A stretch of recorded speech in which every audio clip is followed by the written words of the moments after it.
Hello viewers, welcome to my channel history with Amit sir. আমি অমিত। আজ আমি আলোচনা করব 1857 খ্রিস্টাব্দের মহাবিদ্রোহের কারণ।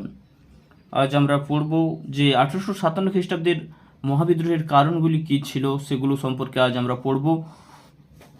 ব্রিটিশ সাম্রাজ্যবাদী শাসনের বিরুদ্ধে ভারতীয়দের পুঞ্জীভূত ক্ষোভ ও অসন্তোষকে কেন্দ্র করে 1857 খ্রিস্টাব্দের বিদ্রোহের সূচনা হয়, যাকে আমরা বলছি মহাবিদ্রোহ, সিপাহী বিদ্রোহ, বিভিন্ন নামে আখ্যায়িত করছি।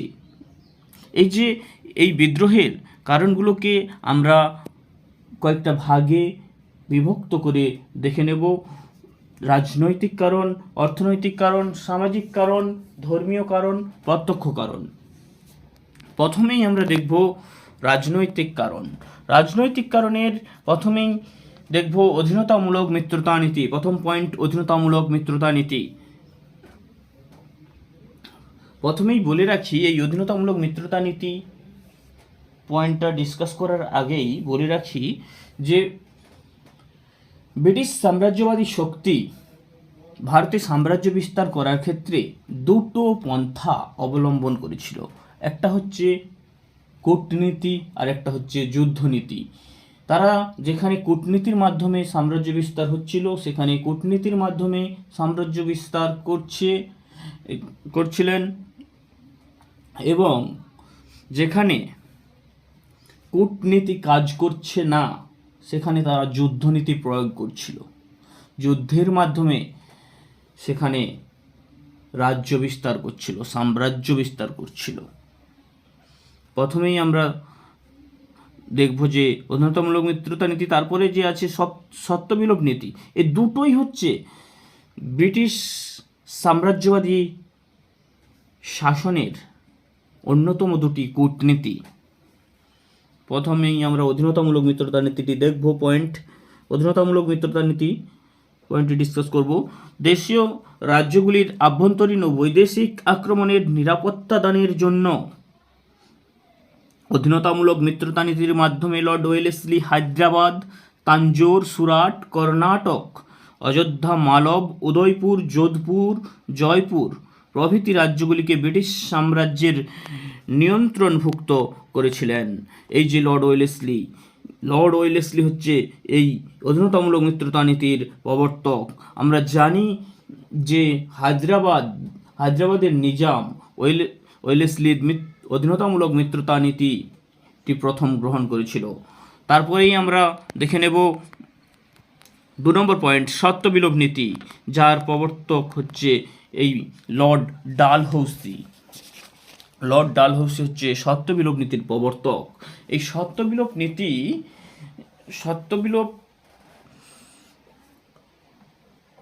নীতিতে বলা হচ্ছিল যে কোনো দেশীয় রাজ্যের রাজা অপুত্রক অবস্থায় মৃত্যুবরণ করলে সেই রাজ্য ব্রিটিশ সাম্রাজ্যভুক্ত হবে এবং সেই রাজ্যের দত্তক পুত্রের উত্তরাধিকার বাতিল বলে গণ্য হবে। এই ছিল সত্যবিলোপ নীতির মূল কথা। লর্ড ডালহৌসি এই নীতি প্রয়োগ করে সাতারা, সম্বলপুর, উদয়পুর, ঝাঁসি, নাগপুর, কর্ণাটক প্রভৃতি রাজ্য ব্রিটিশ সাম্রাজ্যভুক্ত করেন। এই সমস্ত রাজ্যের রাজন্যবর্গ ও তাদের আশ্রিত জমিদার, তালুকদার, সেনাবাহিনী, সাধারণ কর্মচারী ও প্রজাগণ পূর্ব অধিকার ফিরে পেতে বিদ্রোহে যোগদান করেছিল। পরবর্তী পয়েন্ট আমরা দেখে নেব ভাতা ও উপাধি অস্বীকার। ডালহৌসি কর্তৃক নানা সাহেবের বৃত্তি বন্ধ, কর্ণাটকের রাজপরিবারের ভাতা বন্ধ, বাহাদুর শাহের উপাধি বিলোপ। বাহাদুর শাহ বলতে দ্বিতীয় বাহাদুর শাহ, যিনি ছিলেন শেষ মুঘল সম্রাট। তিনি এই মহাবিদ্রোহের একজন অন্যতম নেতা। বাহাদুর শাহের উপাধি বিলোপ ও তাকে প্রাসাদ থেকে বহিষ্কার ইত্যাদি ঘটনা সামগ্রিকভাবে হিন্দু মুসলিম সম্প্রদায়ের মধ্যে ক্ষোভের সৃষ্টি করেছিল। পরের পয়েন্ট আমরা দেখব 4 নম্বর পয়েন্ট, কুশাসনের অজুহাতে রাজ্যগ্রাস। কুশাসনের অজুহাতে অযোধ্যা দখল। তৎকালীন অবোধ রাজ্যটিকে কুশাসনের অজুহাতে গ্রহণ করে নিয়েছিল। অবোধ বা অযোধ্যা রাজ্যটিকে কুশাসনের অজুহাতে গ্রহণ করে নিয়েছিল ব্রিটিশ সাম্রাজ্যবাদী শক্তি। তারা যুক্তি দেখাচ্ছে যে এই অবোধে যারা শাসন করছে তারা হচ্ছে এখানে ঠিকঠাক শাসন করতে পারছে না, এখানে কুশাসন চলছে, তাই তারা এই রাজ্যটিকে ব্রিটিশ সাম্রাজ্যভুক্ত করছে। তাই ব্রিটিশরা এই রাজ্যটিকে ব্রিটিশ সাম্রাজ্যভুক্ত করছে। কুশাসনের অজুহাতে অযোধ্যা দখল এবং নবাব সহ রাজ পরিবারের সদস্যদের বিতাড়ন ও রাজপ্রাসাদ লুণ্ঠনে কোম্পানি অমানবিক আচরণ করেছিল। পরের পয়েন্ট আমরা দেখব যে উপজাতি বিদ্রোহ। পরের পয়েন্ট 5 নম্বর পয়েন্ট, উপজাতি বিদ্রোহ। ভারতের কোল, ভিল, সাঁওতাল, মুন্ডা প্রভৃতি অবহেলিত উপজাতি 1857 খ্রিস্টাব্দের বিদ্রোহকে মুক্তির পথ হিসেবে গ্রহণ করেছিল। আমরা জানি যে সাঁওতাল বিদ্রোহ হয়েছিল 1855 থেকে 56, এই সময়কালে সাঁওতাল বিদ্রোহ হয়েছিল। সাঁওতাল বিদ্রোহের অন্যতম দুজন নেতা হচ্ছে সিধু কানু, কোল বিদ্রোহের অন্যতম দুজন নেতা বুদ্ধ ভগত, জোয়া ভগত, মুন্ডা বিদ্রোহের নেতা বিরসা মুন্ডা আমরা সবাই জানি। যাই হোক, আমরা দেখছি যে ভারতের কোল, ভিল, সাঁওতাল, মুন্ডা প্রভৃতি অবহেলিত উপজাতি 1857 খ্রিস্টাব্দের বিদ্রোহকে মুক্তির পথ হিসেবে গ্রহণ করেছিল। পরবর্তী পয়েন্ট আমরা দেখে নেব ব্রিটিশ আশ্রিত রাজ্যগুলির নিরাপত্তাহীনতা। দেশীয় রাজ্যগুলির ব্রিটিশ সাম্রাজ্যভুক্তিতে ব্রিটিশ আশ্রিত রাজ্যগুলির রাজন্যবর্গ নিরাপত্তাহীনতা বোধ করে। এই কারণে ত্রিবাঙ্কুর, কাথিয়াওয়াড়, রাজপুতানা সহ একাধিক আশ্রিত রাজ্য ব্রিটিশ শাসন থেকে মুক্ত হওয়ার জন্য বিদ্রোহ ঘোষণা করেছিল। একাধিক কারণ ছাড়াও সরাসরি যুদ্ধনীতির ক্ষেত্রে কোম্পানির একাধিক ছলচাতুরি ও বিশ্বাসঘাতকতা, ইংরেজ কর্মচারীদের অন্যায় অত্যাচার সাধারণ মানুষকে বিদ্রোহী করে তুলেছিল। এবার আমরা দেখে নেব অর্থনৈতিক কারণ কী ছিল। এই মহাবিদ্রোহের অর্থনৈতিক কারণগুলো কী ছিল সেগুলো আমরা এবার একের পর এক দেখে নেব। প্রথমেই আমরা দেখব যে সম্পদের বহির্গমন। ভারত থেকে যে সম্পদের বহির্গমন হচ্ছিল, যিনি তুলে ধরেছিলেন প্রথম, তিনি হচ্ছেন এই যে ছবিতে যাকে দেখতে পাচ্ছ, দাদা ভাই নৌরোজি। ভারত থেকে বিভিন্ন সম্পদ যে ব্রিটেনে চলে যাচ্ছে সেই যে কথা তুলে ধরছে যিনি তুলে ধরেছিলেন ভারত থেকে সম্পদের বহির্গমনের কথা, তিনি হচ্ছে এই ব্যক্তি দাদা ভাই নৌরোজি। প্রথম পয়েন্ট, সম্পদের বহির্গমন। 1757 থেকে 1857 খ্রিস্টাব্দের মধ্যে কোম্পানি ভারত থেকে প্রচুর সোনা, রূপা ও বিভিন্ন মূল্যবান ধাতু অবাধে ইংল্যান্ডে প্রেরণ করেছিল। 1757 আমরা জানি পলাশির যুদ্ধ হয়েছিল। পলাশির যুদ্ধের পর আমরা পলাশির লুণ্ঠন পেয়েছি। তারপর একের পর এক বক্সারের যুদ্ধ, দেওয়ানি লাভ দ্বৈত শাসন প্রভৃতির মাধ্যমে ব্রিটিশরা কী করছে, আস্তে আস্তে সাম্রাজ্য বিস্তার করছে। সেপাশে আমরা ওয়েলেসলির অধীনতামূলক মিত্রতা নীতি, বিভিন্ন জিনিসের মাধ্যমে আমরা দেখছি যে ব্রিটিশরা সাম্রাজ্য বিস্তার করছে ভারতে আস্তে আস্তে, এবং বিভিন্ন যুদ্ধের মাধ্যমে তারা সাম্রাজ্য বিস্তার করছে। এবং সাম্রাজ্য বিস্তারের সাথে সাথে তারা কি করছে, ভারত থেকে প্রচুর পরিমাণ সোনা, রূপা, বিভিন্ন মূল্যবান ধাতু অবাধে ইংল্যান্ডে প্রেরণ করছে, যাকে বলা হচ্ছে সম্পদের বহির্গমন। এই যে সম্পদের বহির্গমন কিন্তু ভারতীয় মানুষদের মধ্যে ক্ষোভের সৃষ্টি করেছিল। পরের পয়েন্ট দেখব কোম্পানির একচেটিয়া বাণিজ্য। কোম্পানি এদেশে বিনা শুল্কে একচেটিয়া বাণিজ্য করা এবং ভারতীয় শিল্পজাত পণ্য রপ্তানির ক্ষেত্রে উচ্চ শুল্ক আরোপ করার ফলে কোম্পানি এদেশে বিনা শুল্কে একচেটিয়া বাণিজ্য করা এবং ভারতীয় শিল্পজাত পণ্য রপ্তানির ক্ষেত্রে উচ্চ শুল্ক আরোপ করার ফলে ভারতীয় বণিকগণ প্রতিযোগিতায় পরাজিত হচ্ছিল। কোম্পানি এদেশে একচেটিয়াভাবে বাণিজ্য করতেছে, তারাই শুধু বাণিজ্য করতেছে, শুধু ব্রিটিশ ইস্ট ইন্ডিয়া কোম্পানি, আর কোনো কিন্তু ইংরেজ কোম্পানি এখানে বাণিজ্য করছে না। তাদের একচেটিয়া বাণিজ্য এবং ভারতীয় শিল্পজাত পণ্য রপ্তানির ক্ষেত্রে উচ্চ শুল্ক আরোপ। ভারত থেকে যদি কোনো পণ্য রপ্তানি হয় তার ক্ষেত্রে উচ্চ হারে শুল্ক আরোপ করা। এর ফলে ভারতীয় বণিকগণ কোম্পানির সাথে প্রতিযোগিতায় পেরে উঠছে না, প্রতিযোগিতায় পরাজিত হচ্ছে, ফলে বণিকগণ জীবিকা হারিয়ে বেকারে পরিণত হচ্ছিল। পরের পয়েন্ট দেখব আমরা, উচ্চ হারে রাজস্ব আদায়। উচ্চ হারে রাজস্ব আদায়। কোম্পানি প্রবর্তিত একাধিক ভূমি ব্যবস্থায় উচ্চ হারে রাজস্ব প্রদানে ভারতীয় কৃষি ব্যবস্থা ব্যর্থ হয়েছিল। রাজস্ব মেটাতে তারা ভারতীয়রা মহাজনদের কাছ থেকে নেওয়া ঋণ পরিশোধে ব্যর্থ হচ্ছিল। উচ্চ হারে যখন রাজস্ব, কোম্পানি ব্যাপক পরিমাণে যখন রাজস্ব বাড়িয়ে দিয়েছে, তখন সেই রাজস্ব মেটাতে গিয়ে ভারতীয়দেরকে মহাজনদের কাছ থেকে ঋণ নিতে হচ্ছে, সেই ঋণ পরিশোধ করতে তারা ব্যর্থ হচ্ছে। তারা এর ফলে মহাজনদের নিপীড়নের শিকার হচ্ছে, মহাজনদের কাছে তাদের জমি হারিয়ে ভূমিহীন শ্রমিকে পরিণত হচ্ছে। পরবর্তী পয়েন্ট আমরা দেখব অর্থনৈতিক কর। উচ্চ হারে ভূমি রাজস্ব প্রদান।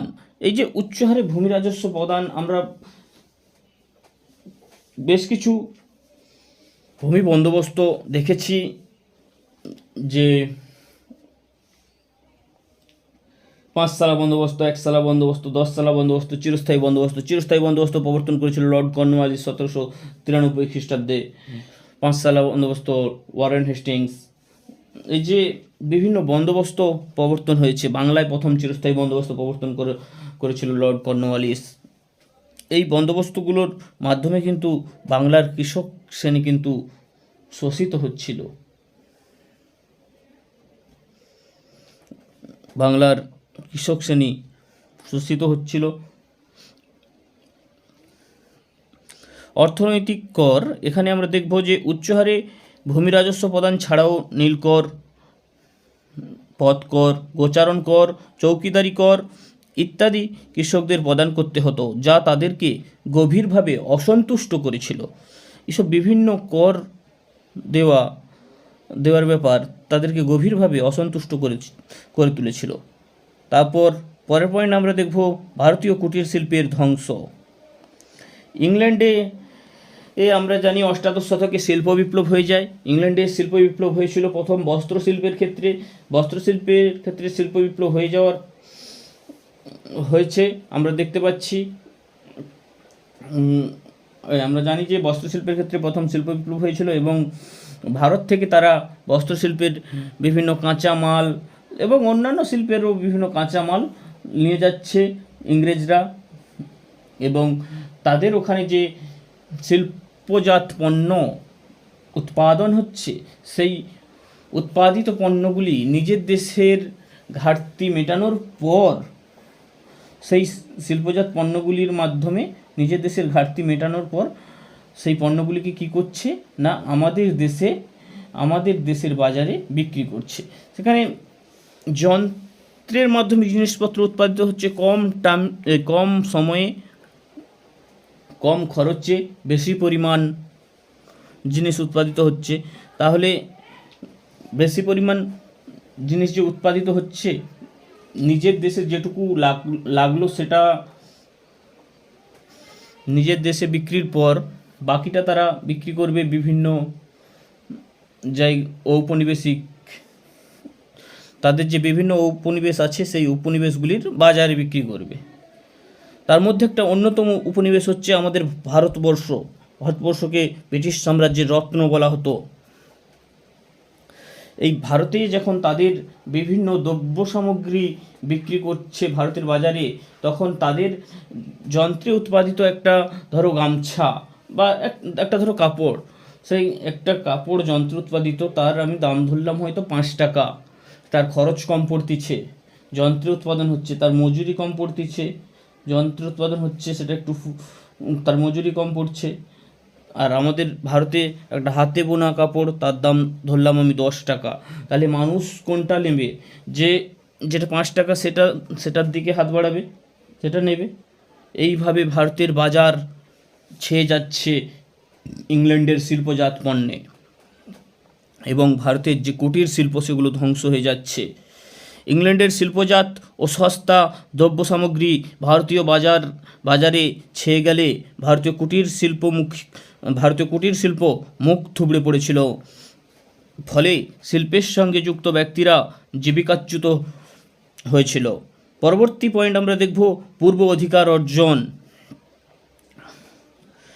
কোম্পানির শাসনে সাবেক জমিদার তালুকদারদের অবলুপ্তি ঘটে।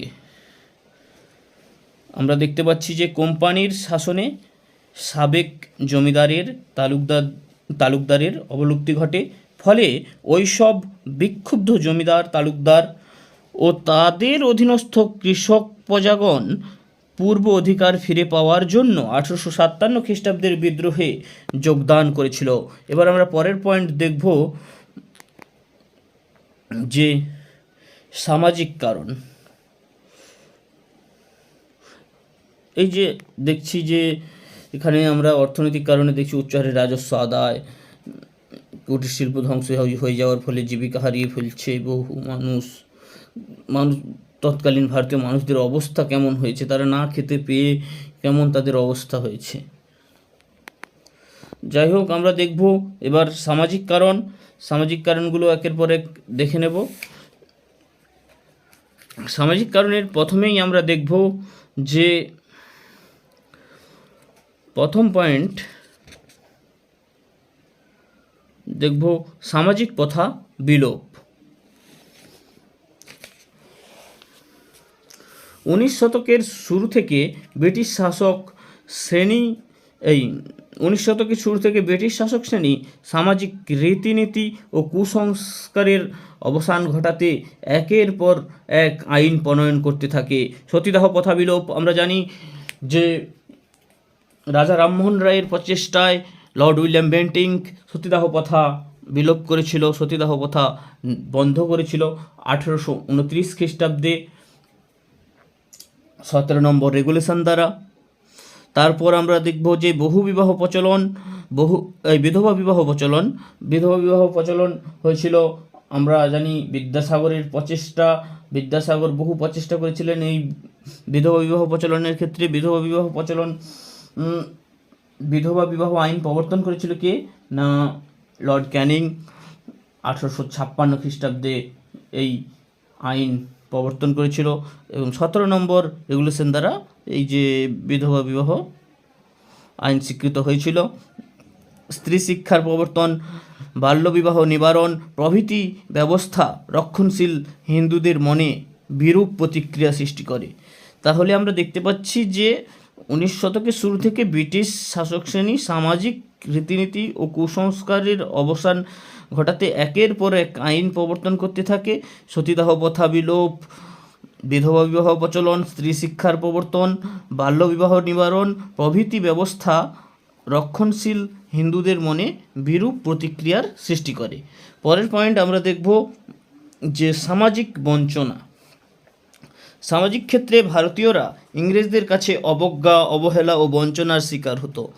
এই যে চিত্রটা দেখলেই তোমরা বুঝতে পারবে যে ইংরেজদের ক্ষেত্রে ইংরেজদের কাছে ভারতীয়দের অবস্থাটা কেমন ছিল। তারা ভারতীয়দেরকে অবজ্ঞার চোখে দেখত।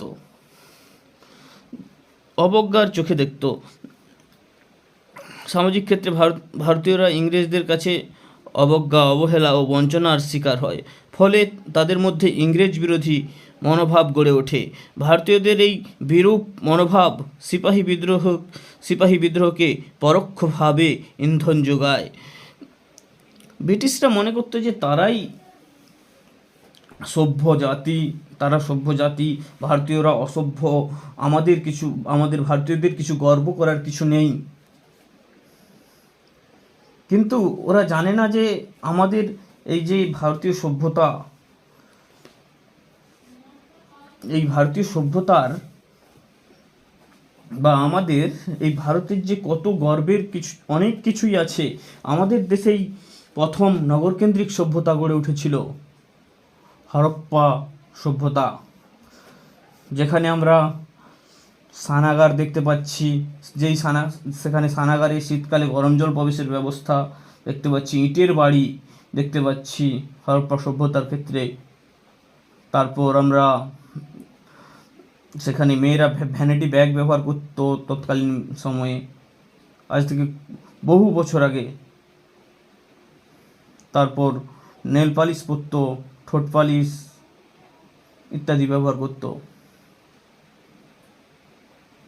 এছাড়াও আমরা আমাদের প্রাচীন ভারতে বিভিন্ন বিশ্ববিদ্যালয় দেখতে পাই, নালন্দা, তক্ষশিলা, বিভিন্ন বিশ্ববিদ্যালয় দেখতে পাই। প্রাচীন ভারতে সার্জারি হতো, অপারেশন হতো। আর আমাদেরকে বলছে আমাদের কিছু নাকি গর্বের কিছু নেই। এই শূন্য কোথাকার আবিষ্কার? আমাদের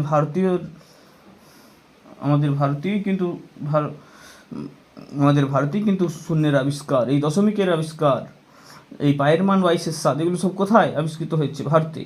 আর আমাদেরকে বলছে আমাদের কিছু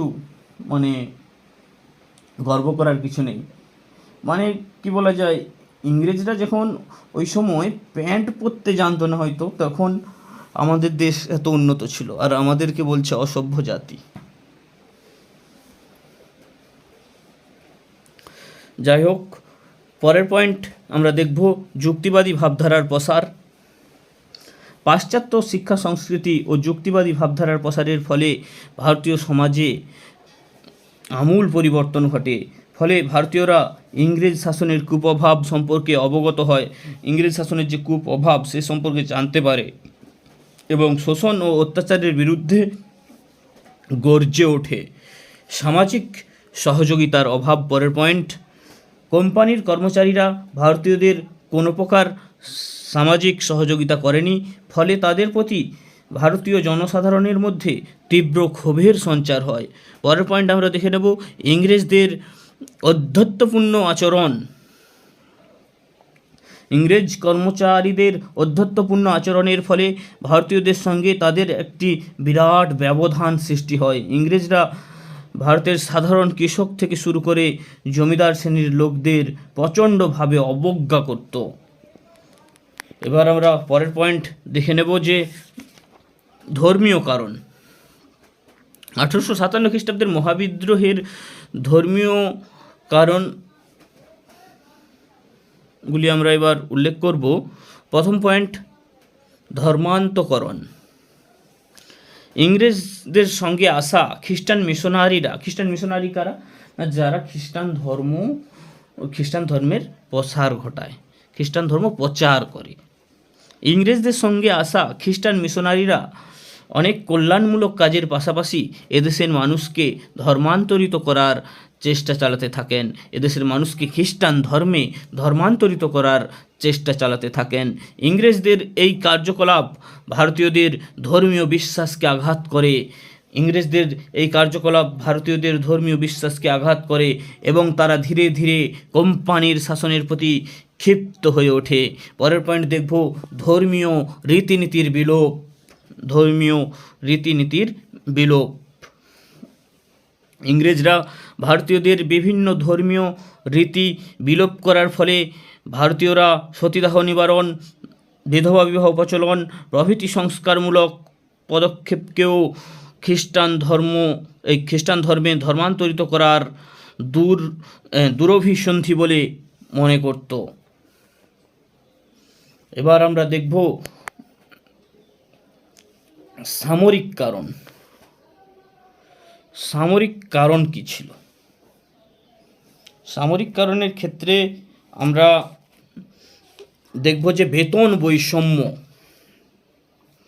ব্রিটিশ ভারতীয় সেনাবাহিনীতে ভারতীয় সিপাহীদের বেতন ছিল অত্যন্ত কম। একজন সর্বনিম্ন পদের ইংরেজ কর্মচারী ও ভারতীয় সিপাহীদের বেতন ছিল যথাক্রমে $1080, ইংরেজদের $1080 এবং ভারতীয়দের 84 টাকা।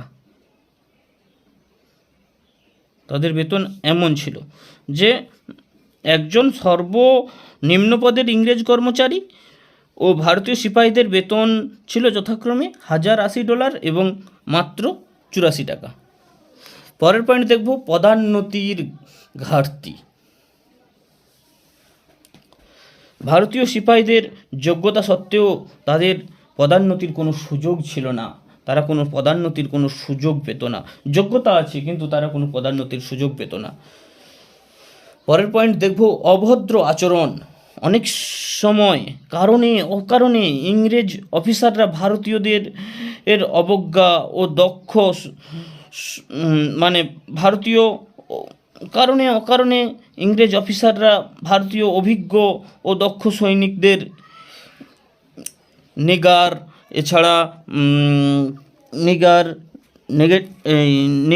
নেটিভ, শুয়োর ইত্যাদি বলে গালিগালাজ করত, যা তাদের পক্ষে সহ্য করা সম্ভব ছিল না।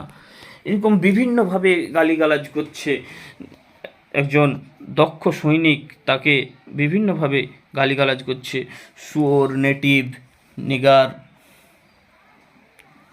বিভিন্নভাবে গালিগালাজ করতো আর কি, যা তাদের পক্ষে সহ্য করা সম্ভব ছিল না। পরের পয়েন্ট দেখব বিপজ্জনক স্থানে প্রেরণ। 1806 খ্রিস্টাব্দে হিন্দু সৈনিকদের তিলক কাটা ও মুসলমান সেনাদের দাড়ি রাখার উপর নিষেধাজ্ঞা জারি। 1824 খ্রিস্টাব্দে ইঙ্গ-ব্রহ্ম যুদ্ধে সিপাহীদের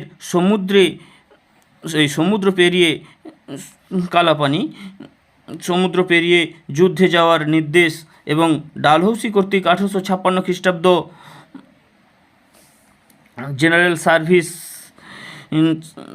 জেনারেল সার্ভিস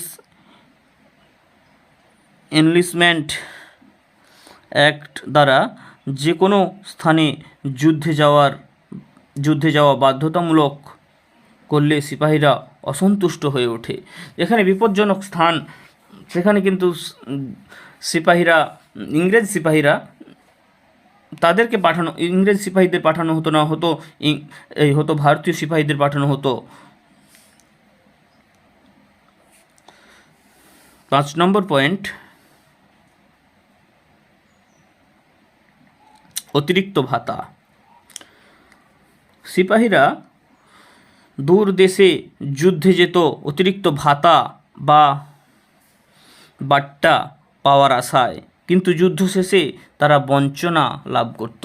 তাদেরকে দূর দেশে যুদ্ধে পাঠিয়ে দিত অতিরিক্ত ভাতা বা বাট্টা দেওয়া হবে বলে, কিন্তু যুদ্ধ শেষ হয়ে গেলে তাদেরকে কিছুই দেওয়া হতো না।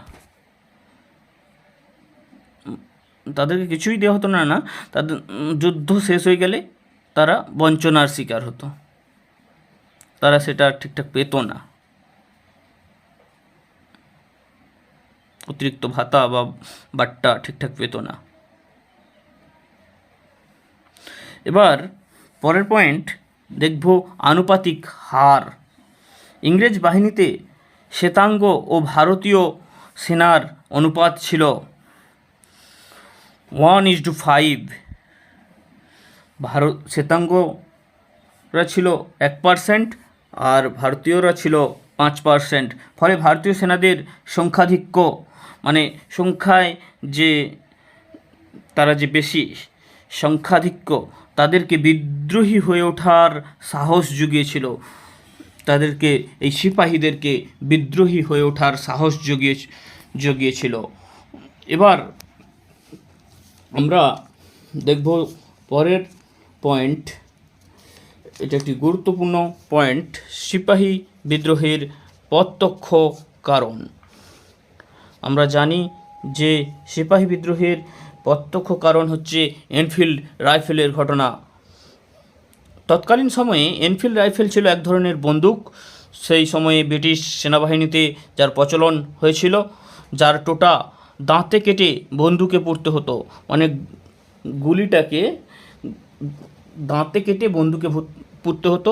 সেই গুলির কভারটা, টোটাটা আর কি,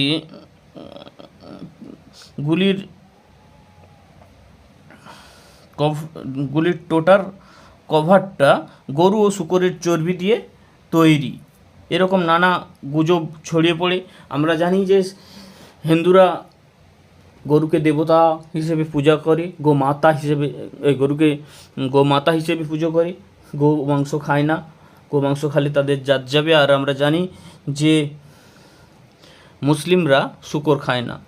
এক্ষেত্রে গুজব ওঠে যে ওই বন্দুকের, এনফিল্ড রাইফেলের টোটার কভারটা নাকি গরু ও শূকরের চর্বি দ্বারা নির্মিত। গরু ও শূকরের চর্বি দ্বারা নির্মিত। যখনই তাহলে দাঁতে কেটে ওই টোটাটা বন্দুকে ভরতে যাবে, তখনই কি হবে না, হিন্দু ও মুসলিম সেনা উভয়েরই কি হবে না, জাত যাবে।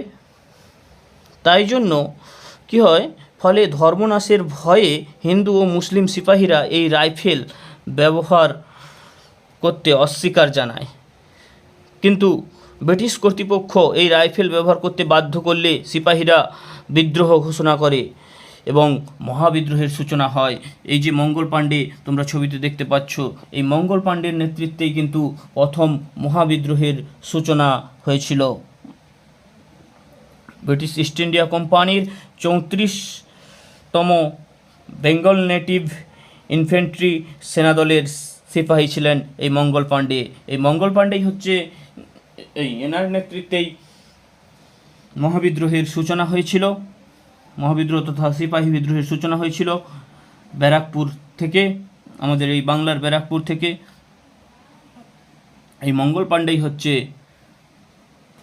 মহাবিদ্রোহের প্রথম শহীদ। এনাকে ফাঁসি দেওয়া হয়েছিল 1857 খ্রিস্টাব্দে। Thank you. আজ এ পর্যন্ত থাক। ইতিহাসের এমন আরও ভিডিও পাওয়ার জন্য আমাদের চ্যানেলটি সাবস্ক্রাইব করে রাখো।